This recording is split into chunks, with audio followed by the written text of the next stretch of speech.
یہ جو محرم کے حوالے سے دیکھو، اسلام میں مرثیہ، میت پہ چیخنا، چلانا، سینہ پیٹنا، اس کی اسلام میں اجازت بولتے کیوں نہیں؟ صحیح بخاری صحیح مسلم کی حدیث ہے، آپ صلی اللہ علیہ وسلم نے نوحہ کرنے والوں پر لعنت فرمائی ہے۔ نوحہ کسے کہتے ہیں؟ ہائے چلے گئے، ہائے یہ ہو گیا، ہائے یہ ہو گیا، ہائے، یہ اس کو کیا کہتے ہیں؟ نوحہ۔ اور اہل بیت پہ بھی نوحہ کرنا اسی طرح حرام ہے جیسے کسی عام شخص پر۔ حضرت جعفر طیار رضی اللہ تعالیٰ عنہ اہل بیت میں تھے یا نہیں تھے؟ یقیناً تھے۔ جب شہید ہوئے ہیں تو آپ کی 4 بیویاں بیک وقت بیوہ ہوئی ہیں۔ اہل بیت سے محبت میں یہ بھی ہے، جب آپ مریں تو کتنی بیویاں بیوہ ہونی چاہیے؟ 4۔ یہ اہل بیت کی محبت کا ایک یہ بھی انداز ہے، ان کی 4 شادیاں ہوتی تھیں اہل بیت کی، ٹھیک ہے نا؟ تو حضرت جعفر طیار جب شہید ہوئے ہیں تو کتنی بیویاں بیوہ ہوئی ہیں؟ 4۔ ان کے چیخنے کی، رونے کی آواز آئی، نبی صلی اللہ علیہ وسلم نے اتنی سخت وعید فرمائی۔ پہلے فرمایا کہ آرام سے، جب باز نہیں آئے تو فرمایا ان کے منہ پہ کیا پھینکو؟ خاک پھینکو جا کے۔ حالانکہ وہ جعفر طیار کیا تھے؟ نبی کے سگے چچا کے بیٹے، اہل بیت میں سے تھے، بڑے فضائل ہیں ان کے، اور جوان شہید ہوئے ہیں۔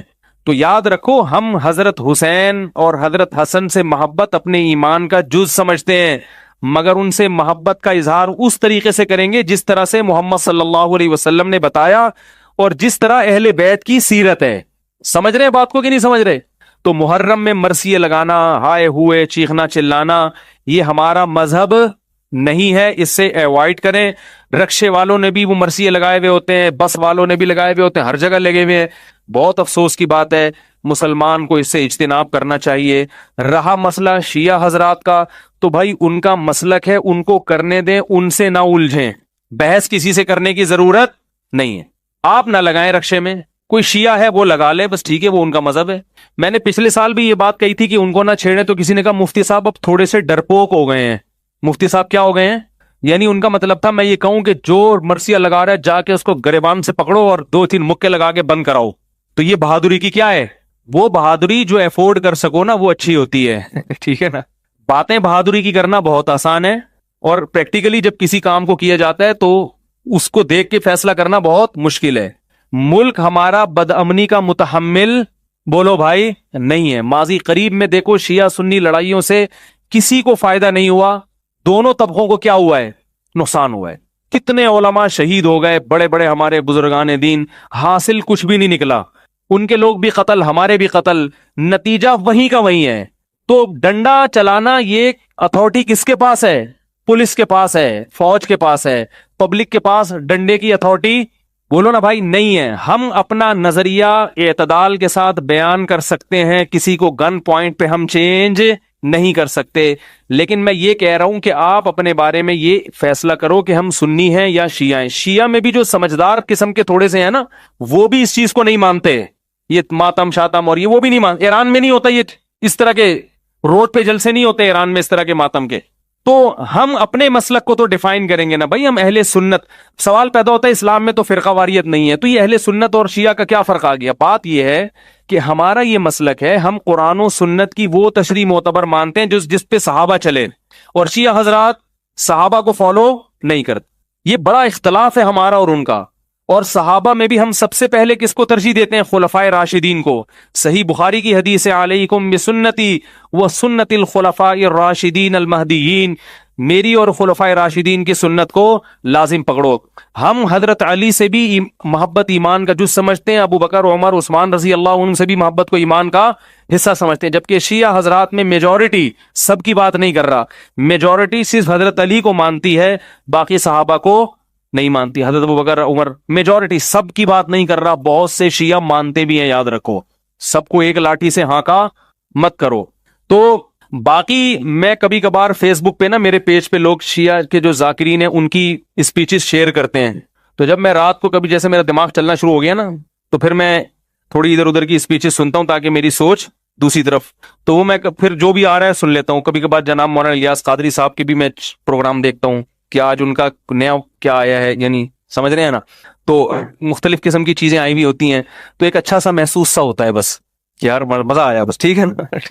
تو اسی طرح وہ شیعہ لوگوں کی بھی، تو وہ عجیب عجیب پتہ نہیں کیا ان کی تقریریں ہوتی ہیں، عجیب سے اسٹائل ہوتے ہیں۔ تو میں جو شیعہ حضرات میں جو سمجھدار لوگ ہیں ان سے کہتا ہوں، دیکھو کہ آپ کو اپنے مذہبی رہنماؤں میں کوئی سمجھدار آدمی ملے تو اس کو فالو کرو. یہ کیا کن لوگوں کی تقریریں آپ سن رہے ہو؟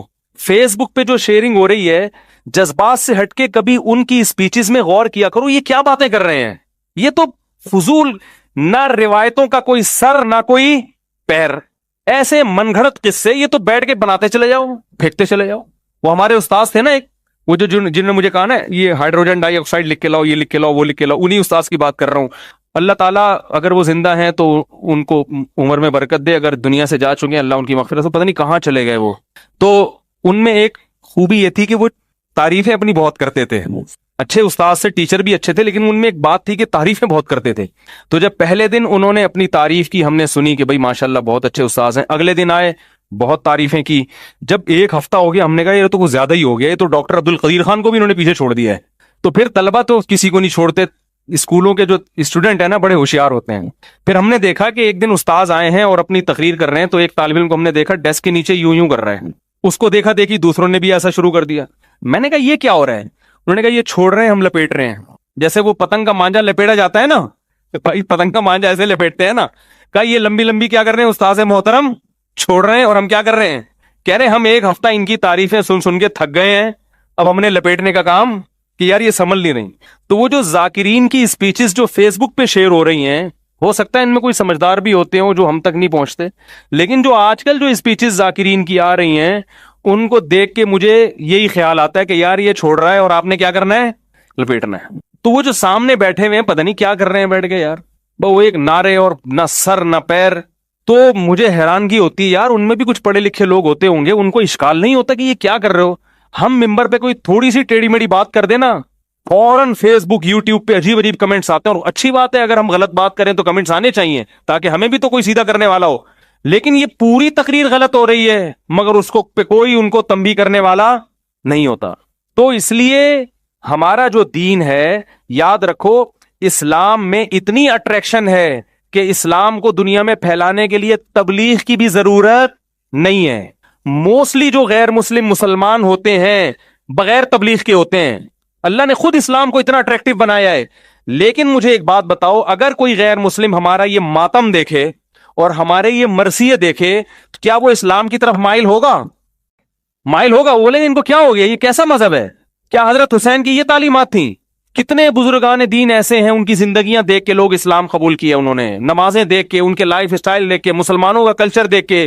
لیکن محرم میں اور ربیع الاول میں یہ جو کلچر ہم جو دکھاتے ہیں، اسے دیکھ کے اللہ کی قسم کوئی غیر مسلم مسلمان نہیں ہوگا. وہ کہے گا یہ کیسا مذہب ہے، کیا سکھا رہے ہو تم؟ اسلام بہت ہی اٹریکٹیو مذہب ہے اگر اس کو اصلی حالت میں رکھا جائے. 35,000 امریکن فوجی سعودی عرب میں مسلمان ہوئے تھے جب یہ وار چلی ہے نا. تو ہمارے ایک استاد سے میں نے ان سے پوچھا کہ ان کی بڑی معلومات تھی. میں نے کہا یہ جو 35,000 امریکی فوجی مسلمان ہوئے ہیں سعودی عرب میں، یہ کس کی تبلیغ سے؟ انہوں نے کہا کسی کی بھی نہیں. ان کو اسلام کو اب پڑھنے کا موقع ملا ہے سعودی عرب آنے کے بعد، کیونکہ سعودی عرب آئے تو انہوں نے کچھ وہاں دیکھا سسٹم، تو ان کو اسلام کو جب انہوں نے خود پڑھا تو خود ان کو اتنا اچھا لگا کیا ہو گئے. لیکن اگر وہ یہ پڑھیں گے یہ کالے کپڑے اور ماتم اور چھری اور چاقو اور دیگیں حلیم کی، یہ اسلام نہیں ہے میرے بھائی، یہ اسلام نہیں ہے. تو اس لیے پھر بھی میں کہتا ہوں جو کر رہا ہے ان کا مسلک ہے، ان کو کرنے دو.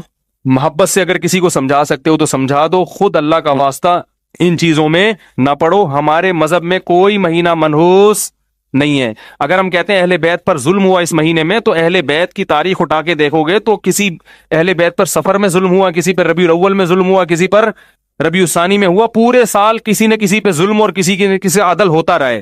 کوئی ایک تاریخ بھی اسلامی تاریخ میں ایسی نہیں ہے جو بچی ہوئی ہو. تو کب تک مناتے رہو گے؟ کس کس کا دن منا؟ حضرت حسن کو جو زہر دیا گیا کیا یہ ظلم نہیں تھا؟ تو وہ دن بھی پھر نحوست کا منانا چاہیے. اور انبیاء کو شہید کیا گیا ہے بہت سارے دنوں میں، پیغمبروں کو شہید کیا گیا ہے. تو یہ ساری چیزیں غیر مسلموں سے آ رہی ہیں. ہمیں ان چیزوں سے کیا کرنا ہے؟ ربیع الاول میں بھی ہمیں شریفانہ طریقے سے زندگی گزارنی ہے. ایسا اب میں کہیں سے آ رہا تھا گاڑی تو دیکھا کہ وہ لبیک یا رسول اللہ کے نام پہ چند لوگ، سارے ایسے نہیں ہوتے. کسی بھی قوم کو میں سب نہیں، ہر جگہ کچھ اچھے لوگ ہوتے ہیں کچھ برے ہوتے ہیں. تو انہوں نے جناب راستہ روک لیا اور لبیک یا رسول اللہ کہہ کے ناچنے لگے.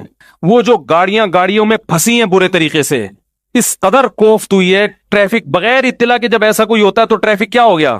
پھنس گیا. ارے بھائی اتنی بڑی ٹینشن, اتنا بڑا عذاب کہاں سے نکلیں.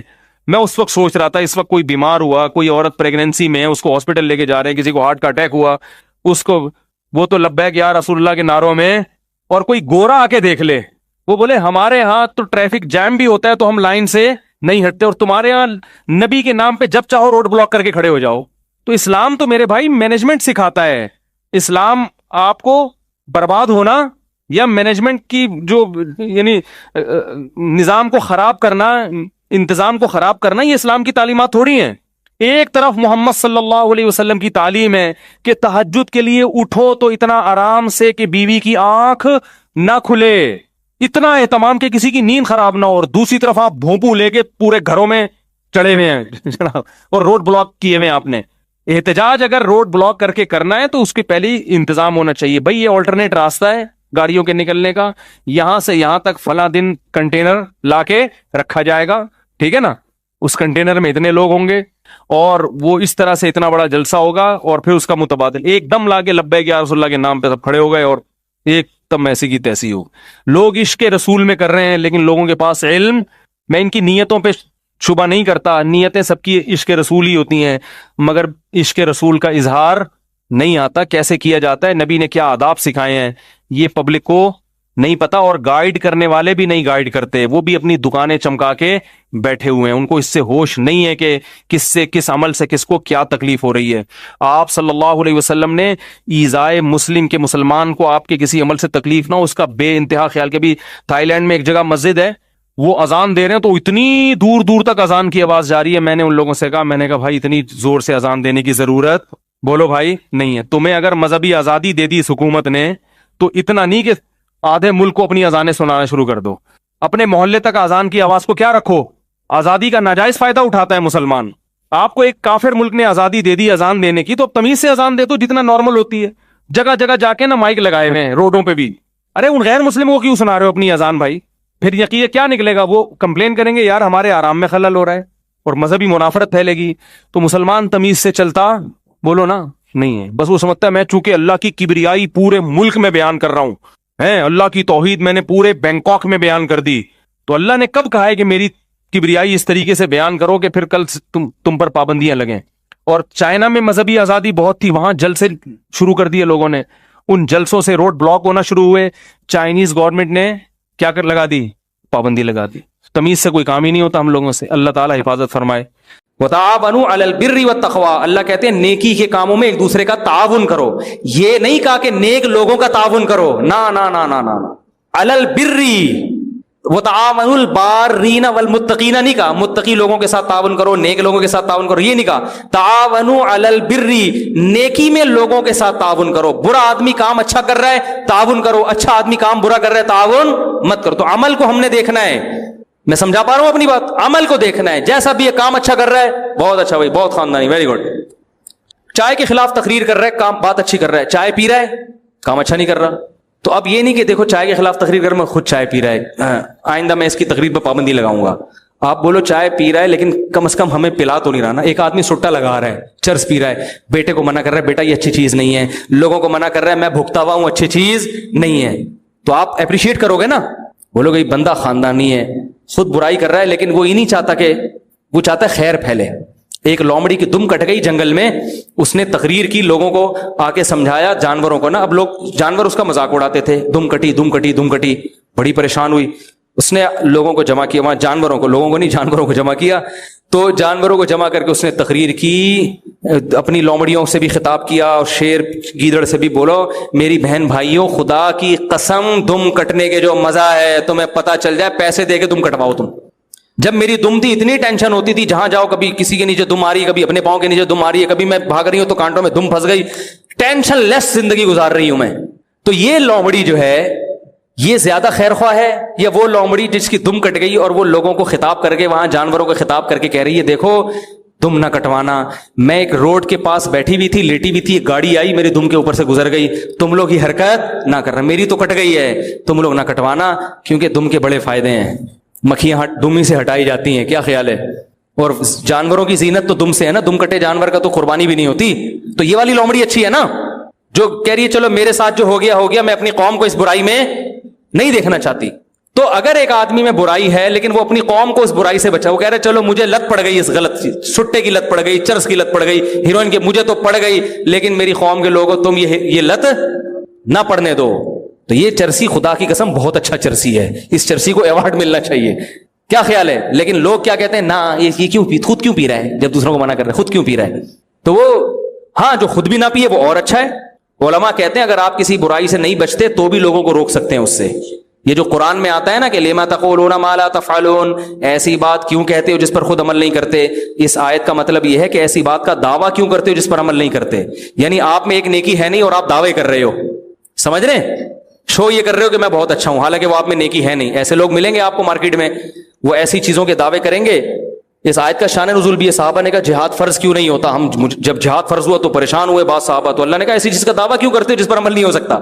تو باتیں اتنی کرو, بڑے بڑے دعوے مت کرو. دعویٰ کرنا برا ہے کہ ایک چیز آپ میں ہے نہیں اور لوگوں میں شو مارنے کے لیے, لیکن اگر ایک برائی آپ میں ہے تو آپ لوگوں کو اس سے روک سکتے ہیں, کیونکہ بہرحال وہ برائی پھیلے گی نہیں.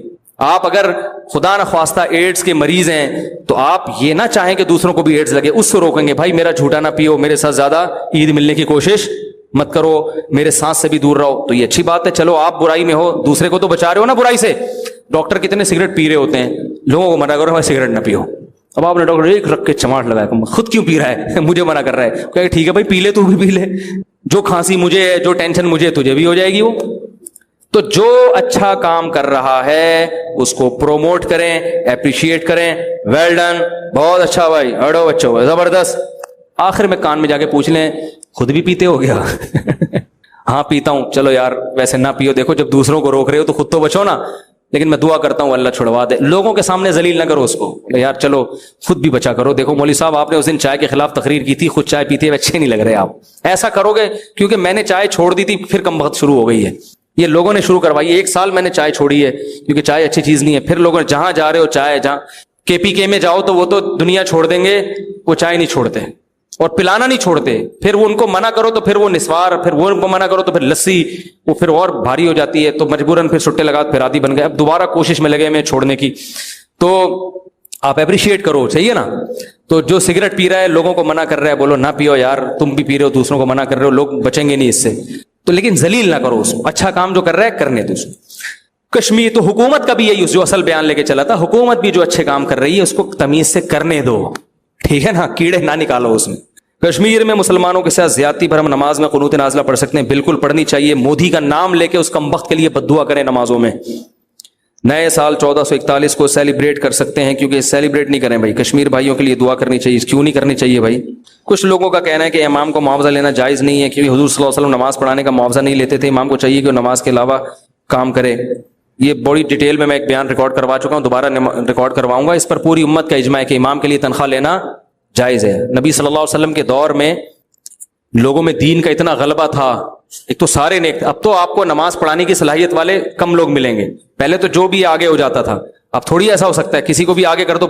کل ایک مسجد میں نماز پڑھی, اتنی خوبصورت مسجد, کروڑوں روپے اس پہ خرچ ہوئے. امام کی تلاوت سنی تو ہم نے کہا یار یعنی ذرا بھی تجوید نہیں ہے, ذرا بھی. میں نے کہا مسجد پہ اتنا پیسہ خرچ کر دیا, تو امام کم از کم ایسا تو لاتے ہیں نا جس کو پڑھنا تو جانتا ہو. تو اب ظاہر ہے جو باصلاحیت آدمی جب آپ رکھیں گے تو 5 ٹائم نمازوں کے لیے اس کو اپنے آپ کو فارغ کرنا پڑے گا. اور پہلے زمانے میں لوگ خیال کیا کرتے تھے اماموں کا, آج کل پبلک خیال نہیں کرتی. عید بقرعید پہ بھی میں نے دیکھا ہے اب لوگ امام کے گھر میں ہدیہ نہیں بھیجتے. ہمارے بچپن میں تو عید کے میں کیا آپ بھیجنا شروع کرتے ہیں. ایک مثال دے رہا ہوں کہ پہلے زمانے میں ہم دیکھتے تھے اپنے بچپن میں عید کے, بھائی امام تو سب کا ہے نا, تو عید کے دن لوگ کوئی کھیر بنا کے لا رہا ہے کوئی, تو بھائی امام صاحب. اب تو وہ بھی ختم, ہر آدمی اپنا اپنا, مجھے میرے گھر نہ بھیجیں, میں نہیں کھاتا اتنا, میں میٹھا ویسے نہیں کھاتا. تو ایک مثال دے رہا ہوں, وہ بھی ختم. تو ظاہر ہے اس کو تنخواہ بھی نہیں ملے گی, تو وہ پھر وہ چوریاں کرے گا یا کیا کرے گا وہ, تو یا تو کوئی وہی انگلی توڑنے والی بات ہے. آلٹرنیٹ کچھ نہیں بتا رہے, انگلی توڑ رہے ہیں کہ اس کو تنخواہ نہ لو, تو انگلی مت توڑیں. فرینڈز کرکٹ کلب نام ہے, اس کو وہی رہنے دیں. بیوی کے پاس سونا ہو تو کیا اور اس کی زکات جیا کر سکتا ہے اس سے اجازت سے. اور شوہر کے پیسے کس کو بنا بغیر دے سکتے ہیں؟ شوہر کے پیسے کسی کو بھی اس کی اجازت کے بغیر نہیں دے سکتے. آج کل خواتین شوہر کی پینٹوں سے پیسے نکال لیتی ہیں. ایک خاتون کو میں نے منع کیا, نہیں, وہ کہہ رہی ہمارے لیے تو کما رہا ہے, یہ ہمارے ہی تو ہیں, یہ تو ہمارا حق ہے, یہ جائز نہیں ہے. عورت شوہر کے مال کی, جیسے اس کی پینٹ کی محافظ ہے نا, استری کر کے رکھا ہوا ہے, کوئی چوری نہ کر لے, تو پینٹ کے اندر جو ہے اس سے زیادہ حفاظت کرو.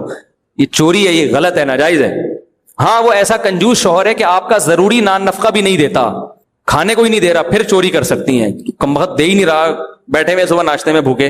ایسے کنجوس آدمی کی پینٹ سے خاتون پراٹھے کے پیسے نکالیں, انڈا پراٹھا مکھن جو متبادل ناشتہ ہے وہ نکال کے باقی پیسے واپس پینٹ میں ڈال دیے. اور اگر آپ کا خیال ہے کہ 1 مہینے تک ناشتہ نہیں دے گا تو 1 مہینے کے رکھیں, اگر 1 سال تک نہیں دے گا تو 1 سال تک پھر اسی سے ناشتہ کریں, آپ کے لیے حلال ہے انشاءاللہ. جائز ہے, ظاہر ہے, وہ تو شوہر کی ذمہ داری ہے نا ناشتہ کرانا. کم وقت ناشتہ بھی نہیں کرا رہا تو پھر تو اپنا حق تو لے سکتے ہیں نا. اب خواتین ایسا نہ ہو پینٹ کی بیڑا غرق کر دیں شوہروں کی. اکثر شوہر تو اتنا تو خرچہ کرتے ہی ہیں بھائی, کوئی یہ بھی نہ کر رہا ہو تو پھر لے سکتے ہیں, یہ حدیث سے ثابت. ویسے تو شہرت حرام ہے, پر اگر شرط حرام ہے, دوستوں میں جس سے محبت بڑھتی ہو, نہیں شرط لگانا حرام ہے, چاہے محبت بڑھے یا نفرت. بندہ کو نہ جو والد حضرات اپنے لڑکوں کے ساتھ اپنے کاروبار میں لگاتے تھے ان کو ان کا حق نہیں دیتے. اب بچے اپنی شرم کی وجہ سے ان کا حق نہیں ہوتا. بھائی یہ مسئلہ میں بعد میں ریکارڈ کرواؤں گا, پہلے بھی کئی دفعہ ریکارڈ کروا چکا ہوں. اپنی یہ کیا لکھا ہوا ہے, تصاویر بنانے کا کیا حکم ہے؟ میٹڈ تصاویر, ڈیجیٹل تصویر کا تو اختلاف ہے, بہت سے علماء اس کو تصویر نہیں کہتے. پرنٹ تصویر وہ جائز نہیں ہے. جو طلبہ بالغ ہو چکے ہیں شادی کرنا چاہتے ہیں, جبکہ ان کے ساز اور والدین کہتے ہیں کہ پہلے اپنی پڑھائی مکمل کر لو. شادی سے کسی کا باپ نہیں آپ کو روک سکتا, بشرطے کہ اپنے خرچے پر کر رہے ہو. صحیح ہے نا, آپ کے باپ کو شادی سے روکنے کا رائٹ بولو بھائی نہیں, کیونکہ یہ باڈی کی ریکوائرمنٹ ہے, یہ آپ کا بیسک بنیادی انسانی حقوق میں سے ہے کہ نہ آپ کو کوئی کھانے سے روک سکتا ہے, نہ آپ کو کوئی شادی سے روک سکتا ہے, نہ لڑکی کو نہ لڑکے کو. کسی کے آج تک کوئی ایسا باپ پیدا اللہ نے نہیں کیا. جو ہو رہے ہیں وہ پیدا تو ہوئے ہیں لیکن وہ ویسا بن نہیں رہے جیسا اللہ نے پیدا کیا تھا ان کو. سمجھ رہے ہو نا؟ تو باپ کو چاہیے اپنے حقوق کا اپنے دائرہ کار متعین کریں, میں بیٹے پر کہاں تک آرڈر چلا سکتا ہوں کہاں تک نہیں. 6 سالہ محمد ابو بکر ابن نعمان بہت بیمار ہیں, دل سے دعا اللہ شفا عطا فرمائے.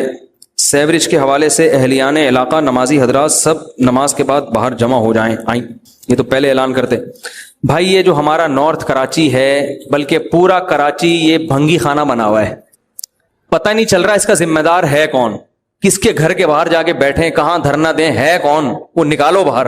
تو وزیر اعظم سے گزارش ہے صرف یہ بتا دیں کراچی میں یہ جو گٹر لائنیں ابل رہی ہیں, کچرا کنڈی جگہ جگہ اور غلاظتوں کے ڈھیر, ہر گھر میں بچے, میرے جتنے بچے ہیں ماشاءاللہ اللہ اور برکت دے ان میں, سب بیمار پڑے ہوئے ہیں اور ہر گھر کا یہی حال ہے. میں نے آج ڈاکٹر صاحب سے پوچھا, میں نے کہا ایک بچہ لیٹا, پھر دوسرا, پھر تیسرا, پھر چوتھا. ماشاءاللہ اللہ نے 13 بچے مجھے دیے, کیونکہ میں یہ فیملی پلاننگ کا قائل نہیں ہوں, اور اس کی وجہ سے گھر میں رونق ہے, خوشیاں ہیں, گھر جاتے ہیں دل باغ باغ ہو جاتا ہے.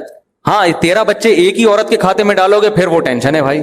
ایک ہی سائز کے 13 بچے, تو ظاہر ہے وہ یہ آپشن بھی شریعت نے دیا ہے, مختلف سیکشن ہیں, ٹھیک ہے نا, کچھ وہاں ہیں, کچھ وہاں ہیں, کچھ وہاں ہیں. اور اگر کسی خاتون کے 13 ہو بھی جائیں تو وہ اکٹھے نہیں ہو جاتے, 13واں بہت بڑا ہو چکا ہوتا ہے جب 13واں پیدا ہوتا ہے, پہلا بہت بڑا ہو چکا ہوتا ہے. تو یہ اتنا بڑا مسئلہ نہیں جتنا فیملی پلاننگ والوں نے بنا دیا ہے. تو خدا کی قسم بچوں سے بہتر انٹرٹینمنٹ ہے نہیں, بچوں سے بڑی ڈپریشن کا علاج کوئی نہیں ہے. بچوں سے نیٹ پہ بچوں کی ویڈیو سرچ کر لو, ایسا مزہ آئے گا. وہ حالانکہ دوسروں کے بچے ہیں, تو اپنے بچے حرکتیں کریں.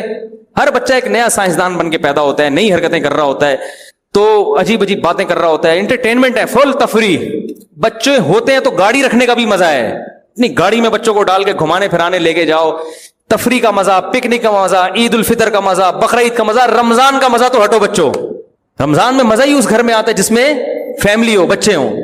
تو یہ تمہیں یہودیوں نے تمہاری زندگی برباد کر دی, سکون برباد کر دیا. کتے بلی پال رہے ہو گھروں میں جا کے تم سکون کے لیے. گوروں کو دیکھو, ہر گھر میں بندر ملے گا آپ کو, کتے ملیں گے. میں نے گورے دیکھے کم بخت بندروں کے پیمپر چینج کر رہے ہیں. ارے تجھے اپنے بچے کے پیمپر چینج کرتے ہوئے تو تکلیف ہو رہی ہے, اور بندروں کے تم پال پال کے ان کے بندر انسان سے اچھا تھوڑی ہوتا ہے, جو انسان کا بچہ جو خوشیاں دیتا ہے. پھر بڑے ہو کر آپ کا دست و بازو بنیں گے, سینہ تان کے محلے میں پھرو گے. اتنے جوان بیٹے سندھ میں ایسا ہوتا تھا, اندرون سندھ جب بیٹے جوان ہوتے تھے نا, تو کوئی جیسے کسی سندھی کے پاس آیا دھمکی دی تو وہ کہتا تھا ہمارے بیٹوں نے بھی پگڑیاں باندھ لی ہیں, یعنی بڑے ہو گئے ہیں, اب ذرا ہلکا ہاتھ رکھ. تو ڈرتے ہیں بھائی, اب تو اس کے بیٹے جوان ہو گئے ہیں, تو بزنس کو بھی بڑھائیں گے, ملازمت میں بھی ساتھ دیں گے. اور محبت جیسی بیٹے سے باپ کو ملتی ہے, بیٹیوں اور بیٹے سے, خدا کی قسم یہ محبت اللہ نے اس کائنات میں پیدا کی نہیں ہے.